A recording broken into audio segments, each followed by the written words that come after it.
Tantor Audio, a division of recorded books, presents Mrs. Jeffries Plays The Cook by Emily Brightwell, narrated by Lindy Nettleton. Chapter 1. "Before I say another word," Lady Canonbury said earnestly, "I do have one request. You must keep everything I tell you very, very confidential. You can't breathe a word to anyone, especially the inspector." Everyone at the kitchen table stared at her.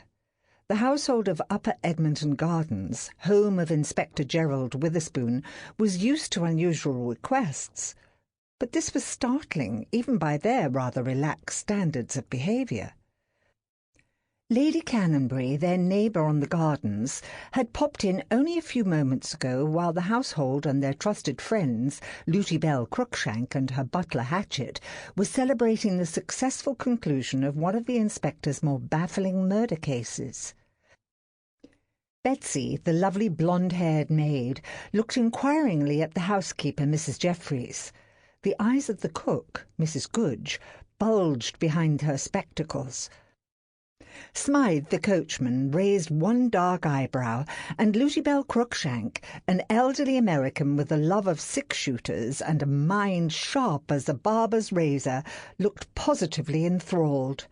Hatchet, as usual, was unperturbed, but the footman Wiggins's mouth gaped so wide that if it had been June and not November, he would have been in danger of catching flies. "Lady Canonbury," Mrs. Jeffries said hesitantly. "Ruth, please," their guest said quickly, flashing a charming smile that took years off her middle-aged face. "I think we all know each other well enough to dispense with the formalities." Mrs. Goodge gasped in shock. Calling the widow of a peer of the realm by her first name was as unthinkable as shopping on the high street with her petticoat showing. But Lady Canonbury appeared not to notice the cook's reaction. "It doesn't seem fair that because one is a servant one is forced to use these ridiculous modes of address," she continued blithely. "I always thought Lady Canonbury was such a ridiculous way to address someone. Ruth sounds ever so much nicer, friendlier too. And as I've come to you as a friend and not a lady, then I do think you ought to dispense with the title." Ruth, of course we'll use any mode of address you prefer." Mrs. Jeffries didn't quite know what to say. Naturally, she wanted to help her, but on the other hand, she didn't want any more people than absolutely necessary knowing their secret. The fact that Ruth had come to them seemed to indicate that she knew they were more than a housekeeper and servants to a Scotland Yard police inspector. "But I've no idea what we could possibly do for you." "You can hear me out," she cried. "You can help someone who is in a great deal of trouble." Mrs. Jeffries frowned slightly as her conscience did battle with their need for caution. Her conscience won.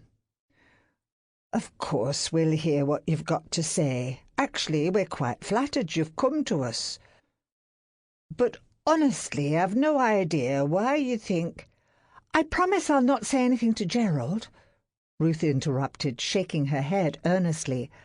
A lock of blonde hair slipped down from her topknot and dangled over her ear. "I know you've been helping him solve his cases." Smythe, who'd just taken a swig of tea, choked. Betsy dropped a spoon. Wiggins gasped. Mrs. Good's eyes bulged again, and Luty Bell started to snicker. Hatchet, as always, remained perfectly calm. "Where on earth would you get an idea like that?" Mrs. Jeffries said faintly. But the game was up, and she knew it.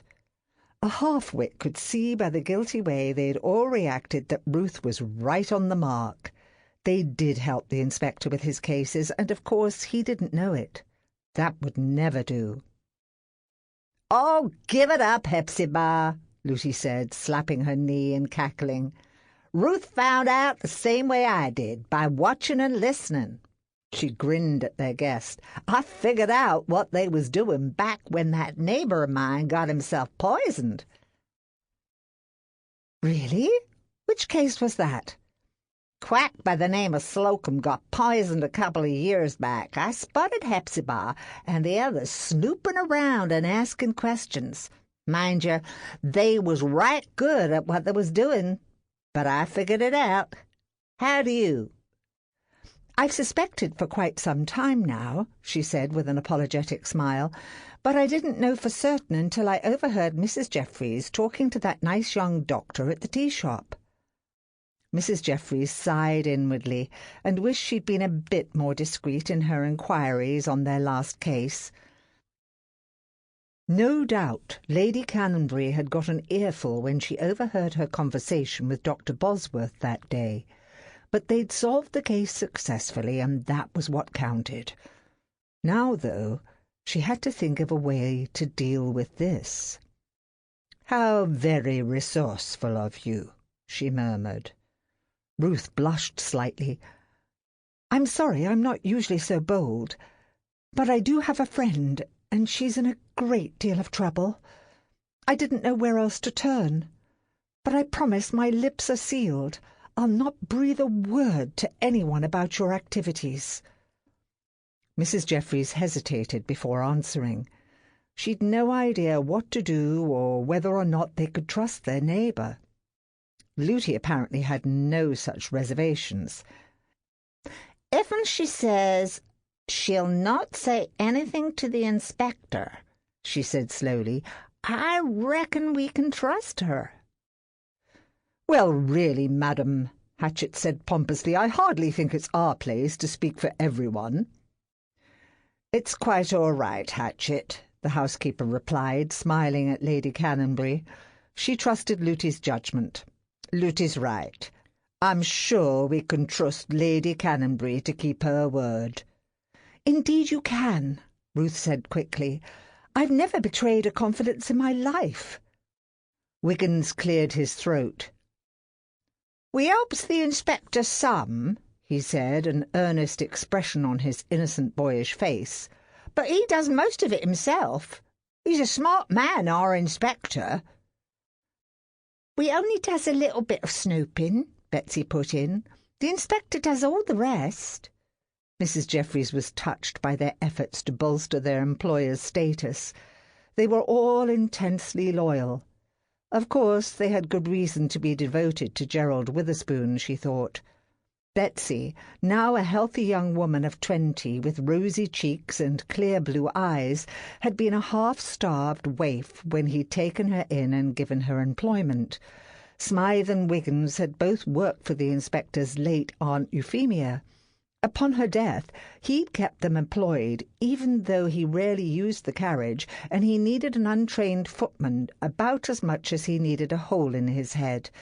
But jobs were hard to come by, and when the inspector had inherited a modest fortune and this big, beautiful home, he decided to keep the two men employed rather than toss them out onto the streets.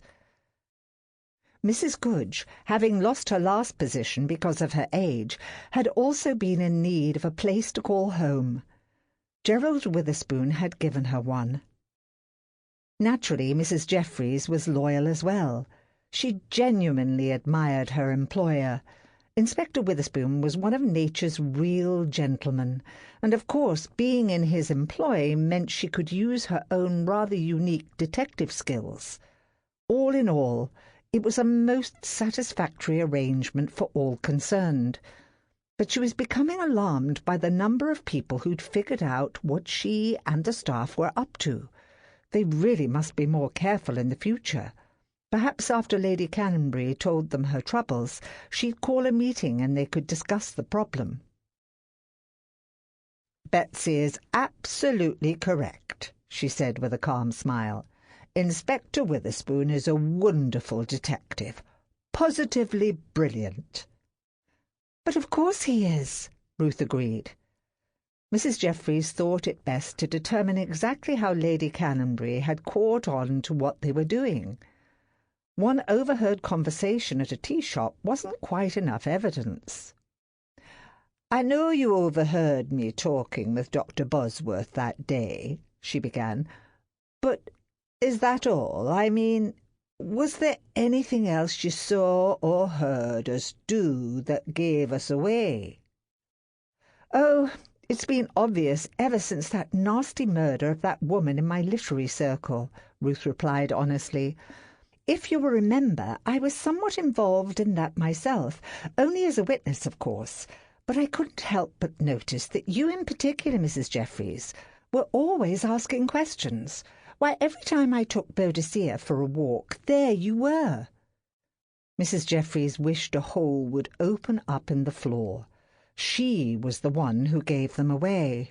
Gracious, how could she have been so careless?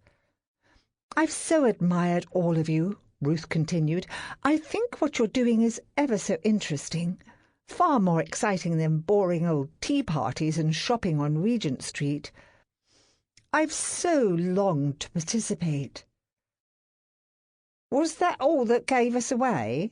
Wiggins asked. "Well," Ruth said thoughtfully, "I did notice that all of you were out and about so much. You never were here doing the normal things that servants do.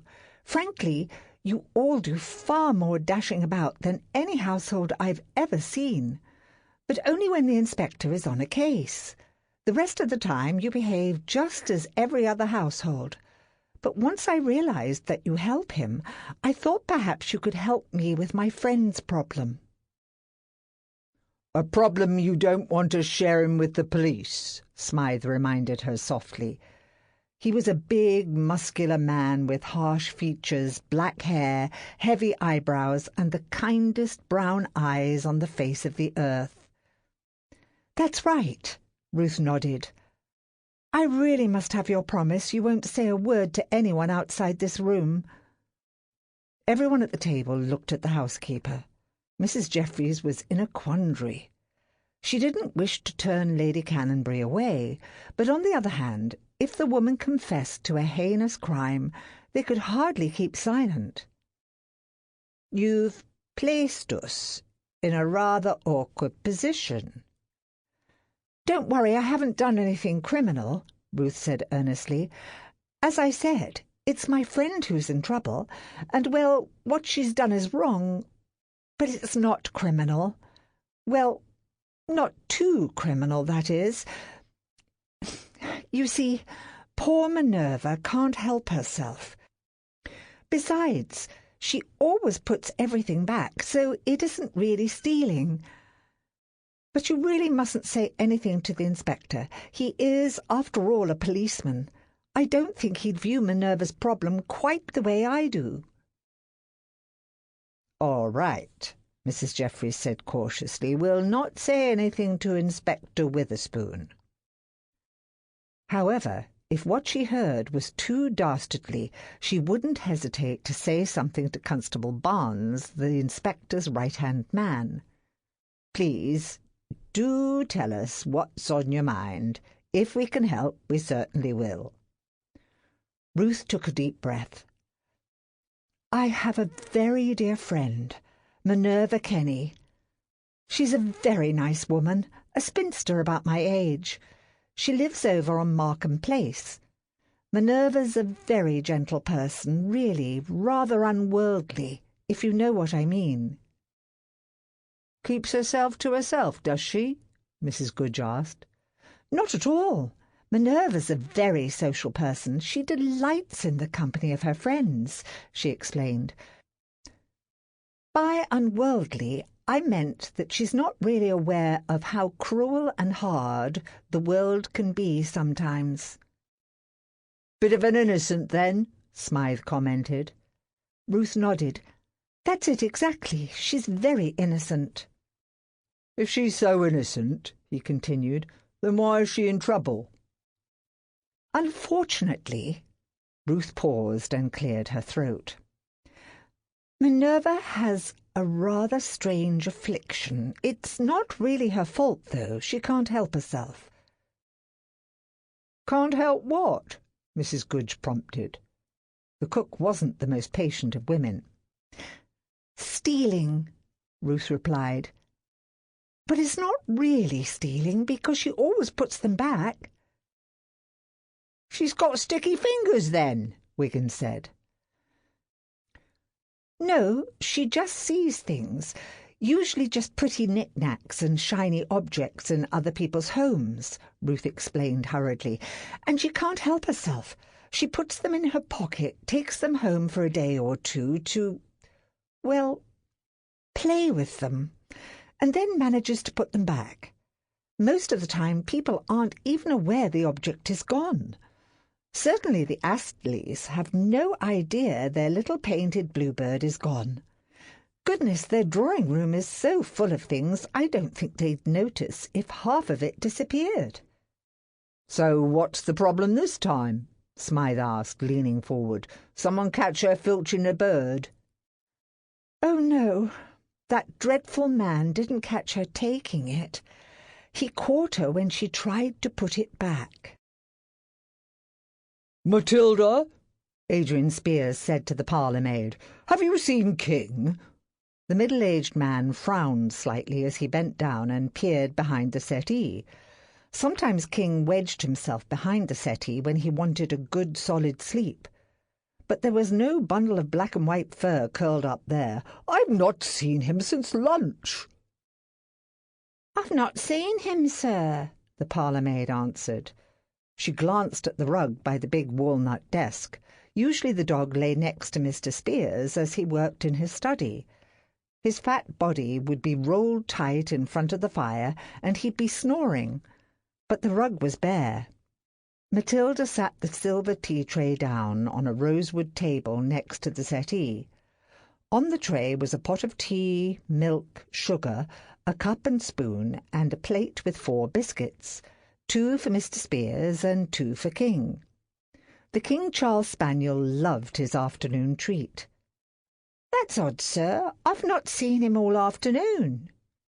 "Perhaps cook let him out in the gardens for some fresh air," Spiers suggested. "I'd best go see. I don't want that awful man harassing my poor dog."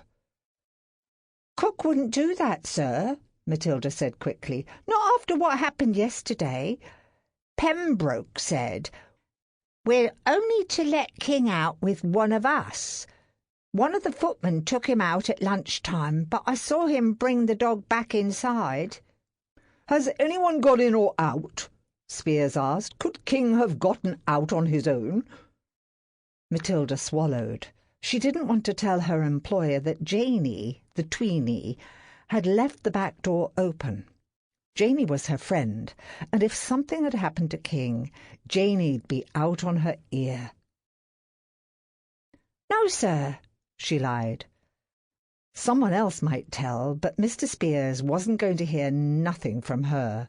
He was a good employer. God knows she'd worked in worse houses, but he was daft about that dog.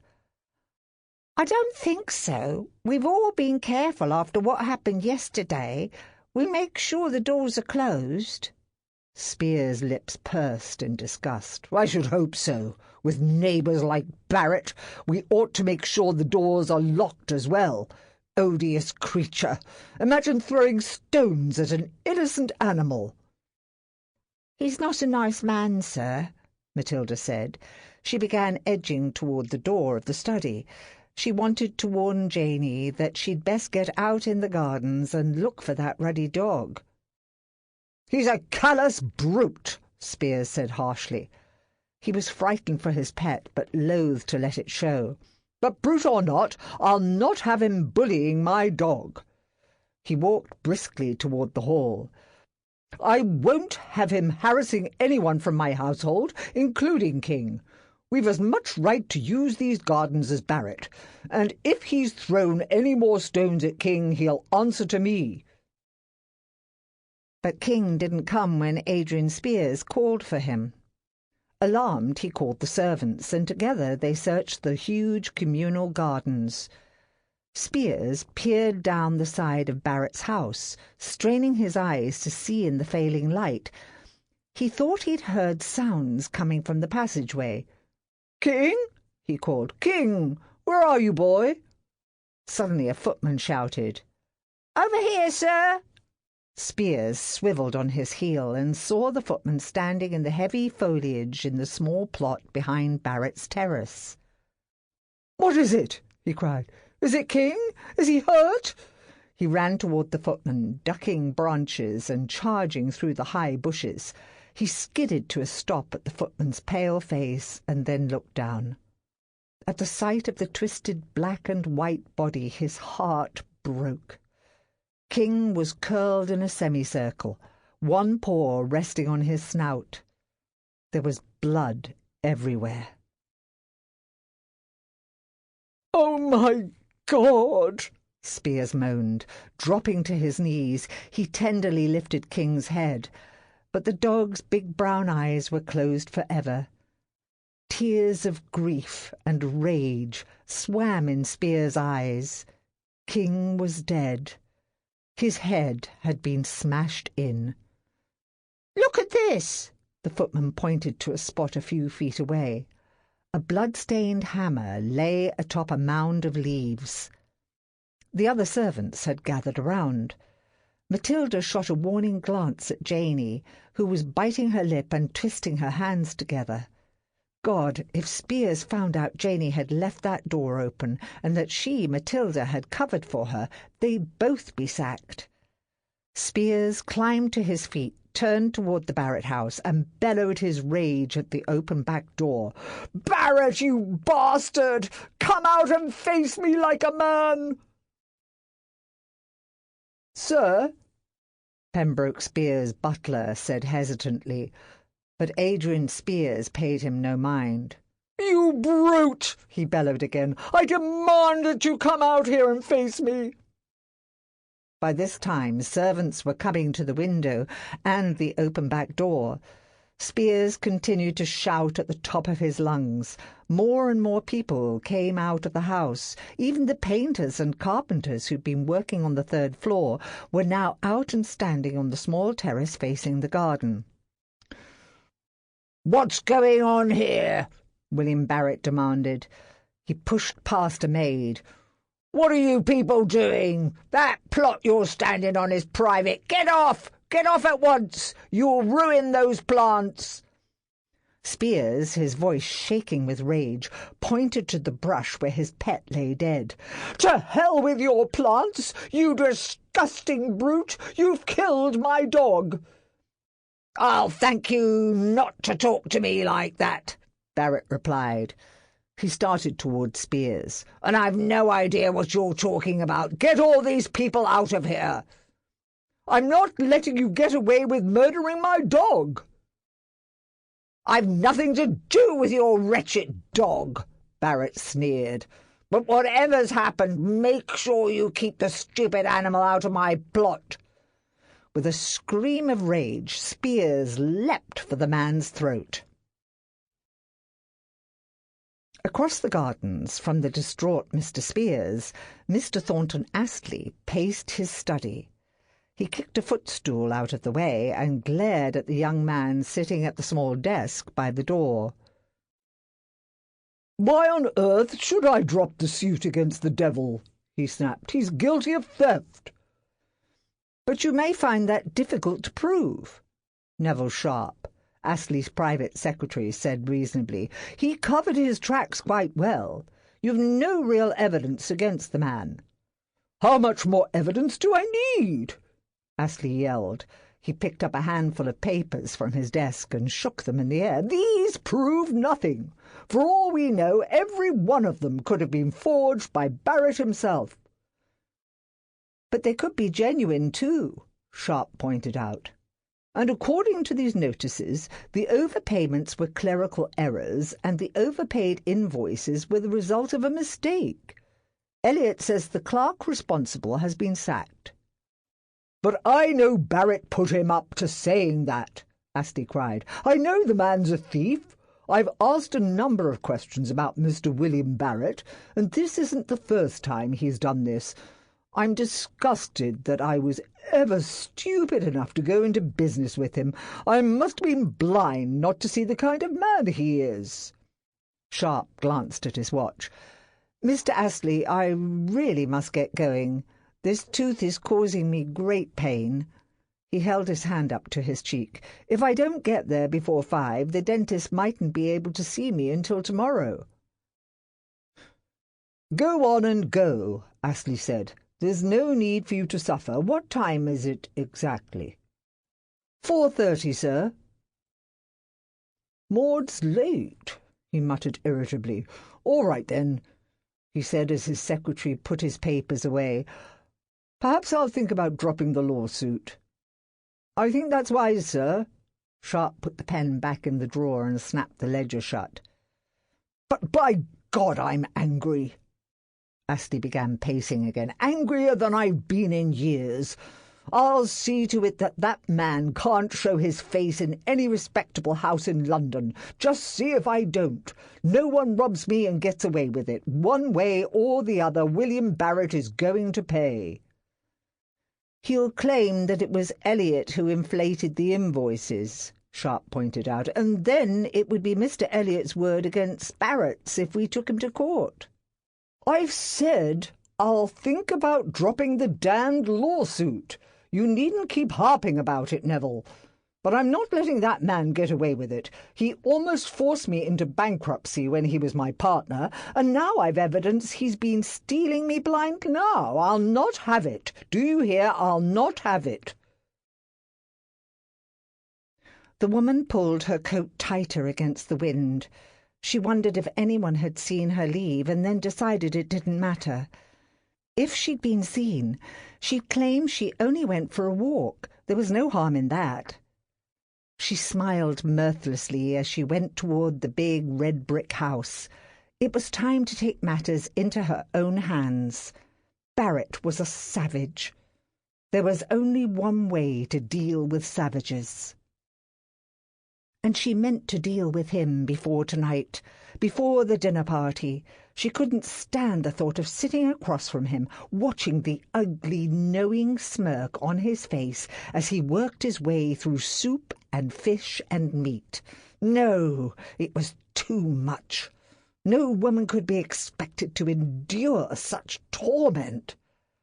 And if she didn't intend to endure it a moment more, he'd sit there as if he were the Prince of Wales, when he was the one who should be ashamed.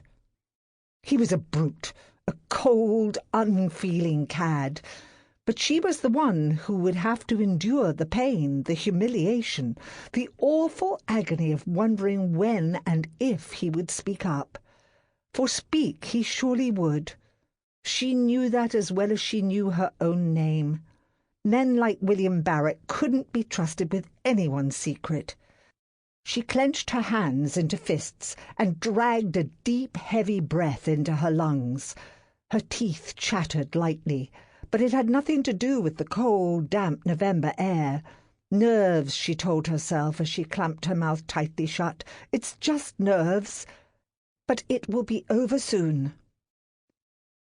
It was almost dark now, even if it was only 4:30. She heard the clip-clop of a hansom coming from down the street, so she ducked behind a hedge until it went past. It wouldn't do to be seen here. She didn't want to have to explain her presence to anyone, not until after she'd seen Barrett.